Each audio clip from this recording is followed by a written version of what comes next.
Hello guys, Jamboo here and welcome to this much anticipated defending tutorial. I know everybody is struggling with defending on FC26 and I'm here to give you the best possible chance. The reason I say chance is because you are going to concede goals on this game no matter what. There's no way that you can just fully lock in and shut someone out every single game. It is just not possible. So the idea of today's video is to give you the absolute best chance, and unless you match somebody who is insane at the game, you might be able to go back to getting some clean sheets again. So if this helps you, please do leave a like. I would appreciate it a hell of a lot. Do subscribe as well, because I'm going to be doing tons of tutorials to help you guys improve at all aspects of FC26. So without further ado, let's get into the video. If you're looking for the cheapest FC26 coins to build your super team, then look no further than MMOEXP.com.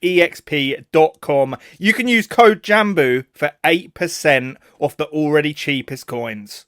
Okay then guys, so we have quite a lot of clips here from different scenarios, and the idea of this is to just show you what I'm doing at a very good and high level right now in Rivals, and we want to try and replicate this into your gameplay as much as possible. So for this first example, we actually have a kickoff, that's a very important topic to know how to defend on, because let me tell you something, kickoffs in this game are absolutely insane. So this first clip is an example of what I think a lot of you guys may do from a kickoff, and then we're going to show you the better way to deal with it. So as you can see here, a lot of people, they literally do this. They run through and they try and get out wide and sort of work it like that. And this can be very dangerous. You can see here what we're doing is we're trying to get out to the guy with the ball as much as possible. Obviously, he's just taken a kickoff here, so he's not got many players forward. In a situation like that, you can be a lot more aggressive and go towards the ball because there's no passing danger here.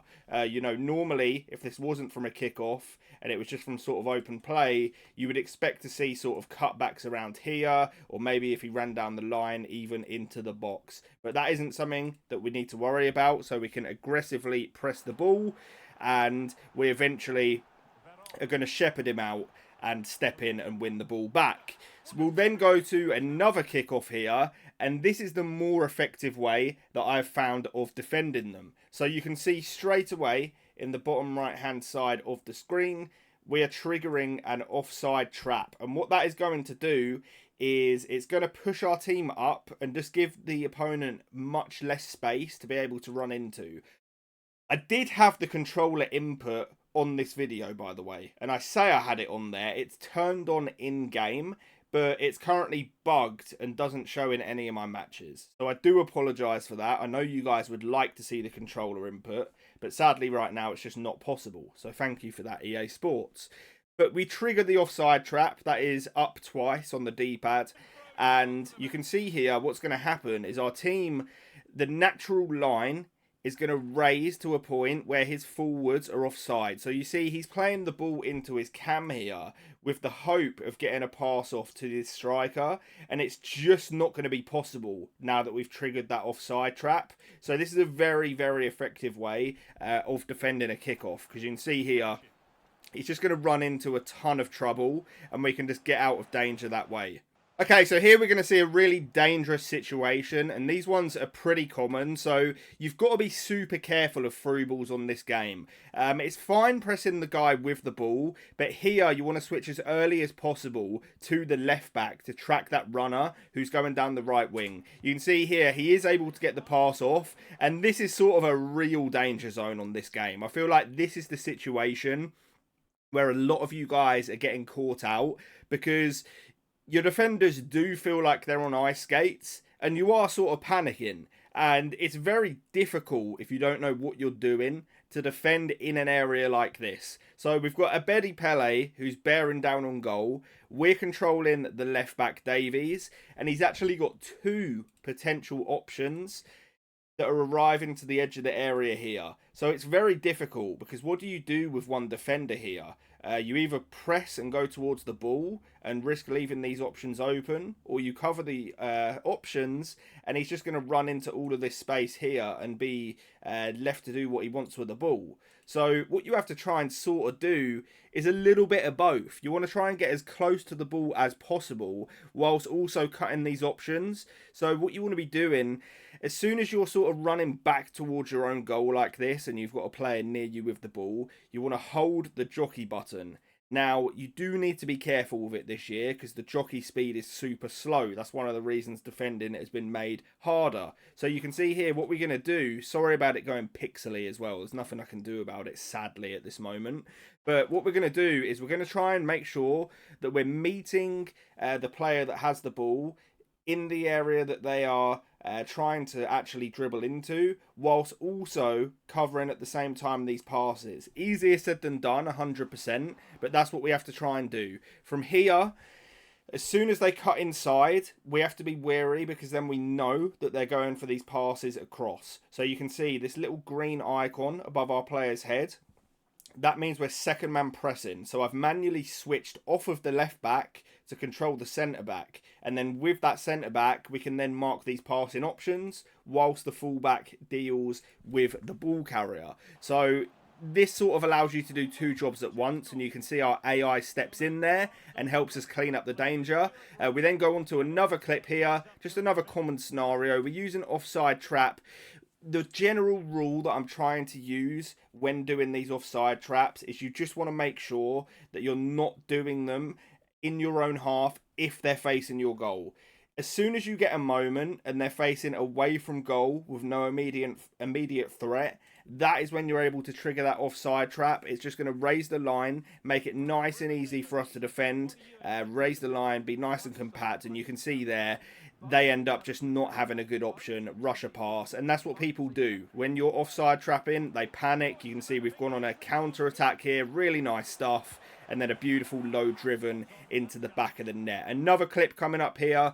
This is another very common scenario. You know, you've got someone bearing down on goal. It's one of the other reasons it's very difficult to defend in this game is because this exact situation, it pops up so much. If your opponent gets the ball in a defensive position, they quite often just have a player free here. You can see that our midfield, they just get completely taken out the game with one pass there. And we've got this option to worry about, an option here to worry about, over here to worry about, and then even later down the line, potentially, these players coming forward as well. And, you know, we're in a difficult situation here. It's literally 4-on-4. He's got 4 attackers, including the ball carrier, to our 4 defenders, who, as you can see, they are very out of place, and that is the AI defending on this game. So we have to try and do what we can. The immediate danger here, of course, is always the obvious through ball in behind. So as you can see, I'm second man pressing with R1 to try and get this player to go nearer to the ball, whilst I manually mark this player with the one we're controlling. That is the idea. So again, it's that 2 job at once sort of theory that we're going for, where you're going to have the AI pressing for you, and then we're going to manually track the runner. So you're going to see here exactly how that pans out. He plays that pass in. Got to be super careful. And it's a difficult situation. We've defended that about as well as I feel we can. And the opponent is still going to be able to craft a chance. And that is a very important message, because when you inevitably get carved open on this game, there is one final layer of protection that we can go for, and that is going to be goalkeeper movement. It is so important on this game because it is simply not possible to completely shut your opponent out. So you can see we're absolutely lost here. There is no chance of recovering the ball with a defender. You have to have an educated guess of where the ball's going to go. Click in your right thumbstick and drag the keeper to where you think whichever side they're going to shoot. You can see we get it absolutely spot on here, and we are able to force him to drag his shot wide. Another situation, we're getting hit on a counter-attack, and this just happens all too often. You know, our defensive midfield AI, they're just all over the place here, and we've got to be super careful. So immediately, I give up on the midfield. We're never going to catch this guy that has the ball here. It's not possible. If we drag these back, all it's going to do is just allow him to make up more and more ground, because unless we're very close to that player with the ball, we're just not going to be able to make it up, and it's too dangerous to not be controlling your defenders and give up a potential through ball here. So we're switching to our centre backs to try and close down these potential options and see what happens.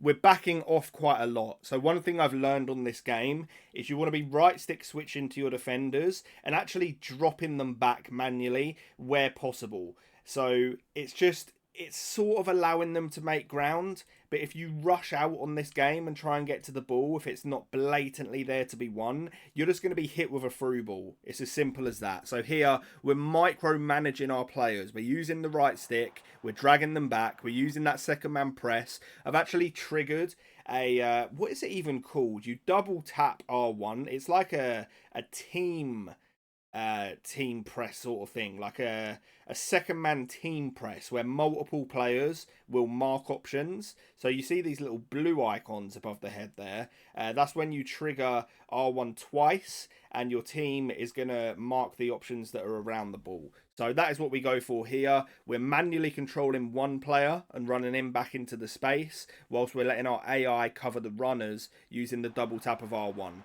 So from here, we mark the through ball perfectly, and we're able to play our way out of danger. Another situation where our opponent finds himself in a load of space, because that just is FC26. The ball is sort of there to be won here, so you have to make that decision of whether to be aggressive, step out and try and win it or not. On that occasion, we do actually end up missing the tackle, and we've got to be super careful here, because if you dive in off of that first touch, they are flying past you, and that's going to be a goal. So we're holding our ground with Jockey here. We have right stick switch to that defender, and you can see from here we force the player sort of out wide with a mix of the manual and then the second man pressing. And if Openda on his weak foot is going to shoot from there, you know, we're going to somewhat take it. It's like I said earlier, it is simply not possible to just not let your opponent have any chance on this game, at least not in my experience. So it's about giving yourself the best opportunity, and dragging a player out wide to have a shot is always going to be a good option. You can see we actually do manage to block that, but the fact that he was restricted to shooting from there tells me that we've done our job right. So it's a good block in the end. Moving on to the next, we are actually on our own attack here. You can see it's an awful decision by me. I've never felt so punished on a game of FIFA for losing the ball than you are this one. You know, we've just lost the ball in our opponent's half trying something creative, and you know, God forbid you do that, because we're about to be hit on another counter attack. We've got to be careful here. I noticed that he was sprinting, and what they're trying to do in this position, this is a very common theme. You know, they have the ball with a fullback, and the idea is they sort of sprint forward as quickly as possible to make you panic, and then this player over here is the one they're actually looking at.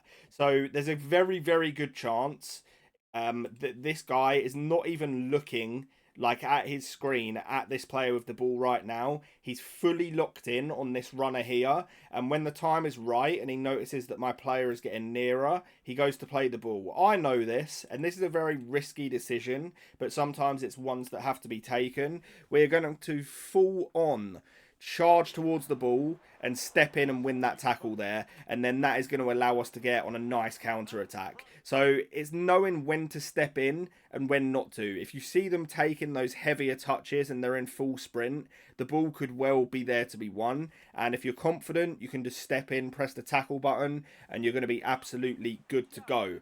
See here, we're getting hit on another counter attack. You can see that that's a very common theme in this, and we've just got to be careful here. So this is something that I like to do in wide positions. I basically second man press the ball carrier that's out wide, and I try to manually micromanage and mark players that are in the middle. So the idea here is, I know in my head that the AI is going to press the ball here. I'm going to try and get this player to be closer to that one, And then once that's done, I'm going to switch again and try and mark options in the middle of the pitch. That is the mindset in that situation. So you can see here, that's exactly what we're doing again. Instead of going towards the ball, I'm actually charging to try and cut off that passing lane. We're still using the second man press with the centre back as well. And from there, you know, we actually cut the passing lane. We get unlucky, but we step in again and do win the ball back. So we give the ball away, another offside trap just to try and raise that line and make it as difficult as possible. This player is rapid, this Loriente. You can see our opponent absolutely just bursts through there, and it's very important in a situation like this that we're tracking the run. This is the sort of area where you don't want to be too aggressive, because I've got the defenders back to goal here, and the second that our opponent sees us turn back towards the ball to go and win it, they're playing a double tap through ball over here, and it's just going to be GG. So we're allowing them to raise up the pitch forward and actually give them the ground in return for keeping that passing lane under control. So you see here, he goes for that ball, and we're able to drag him out wide into a wide enough position where, again, we're happy to let him shoot. Yes, it could have gone in, but what we did was a much better option than, you know, him having a clearer shot on goal and scoring from it. So from here, again, we're in a wide position. Great double tap from the opponent.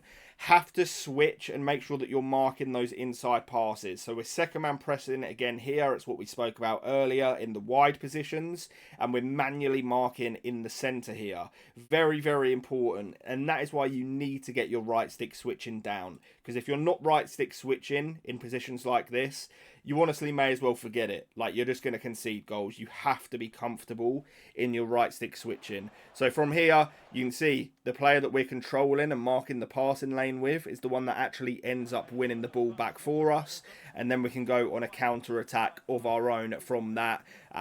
Just trying that quick passing. You can see as soon as you're in the transition and you win the ball back and go forward, you have a lot of space to work with. Great dribbling there. R1 dribbling with Charlton. And then we tap it into an open net. Here, we've got another kickoff. So we're going to do our offside trap. Really good skill from the opponent. It actually threw me, to be fair. And here, this is a long sequence, I believe, of defending where you just have to be so careful. So the ball's out wide.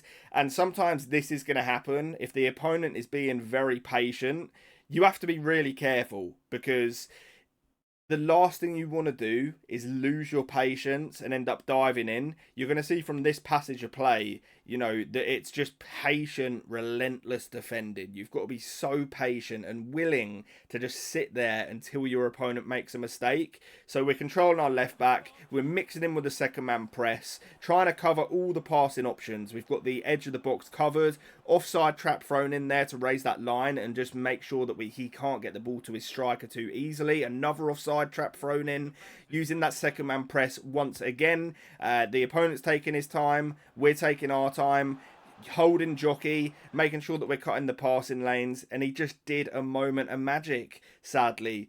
And maybe we could have done something else to defend that. He's managed to get himself in a great shooting opportunity. So what is the last line of defence? Of course, it is the goalkeeper movement, which is so important this year. So we're going to do a little shuffle to the side, and we're actually able to save that. If we don't move the keeper there, I believe that does go into the back of the net.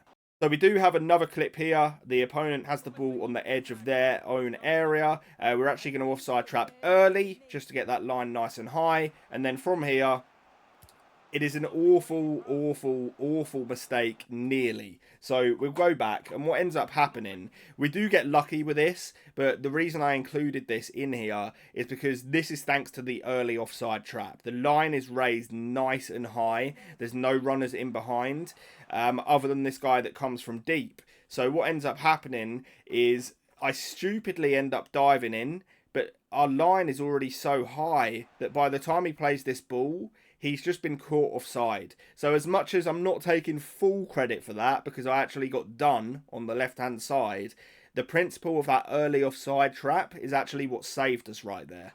So this is going to be the last example that I'm going to show you guys in the video. This is one where we are on the attack. I give it away so stupidly, and our opponent is pinging the ball around like crazy. We just step in there, and one thing that's super important on this game, it's not just about winning the ball back, it's what you actually do after that as well. So what you're sort of looking for when you win the ball back, I'm always glancing to the mini map here and seeing who's free. Obviously for this example it's pretty more straightforward. You know, we have this ball down the line, but it's a very underrated thing in the game. You know, you need to be aware of where you're actually going to go if you win the ball as well, because it's no good winning the ball, panic passing and just giving it straight back. We actually need to be inventive with what we're doing, so that is super important. But guys, those are the end of the clips. I do hope you enjoyed it. I appreciate you watching. If you made it this far, do leave a like, subscribe for more. I will catch you on the next one, and peace.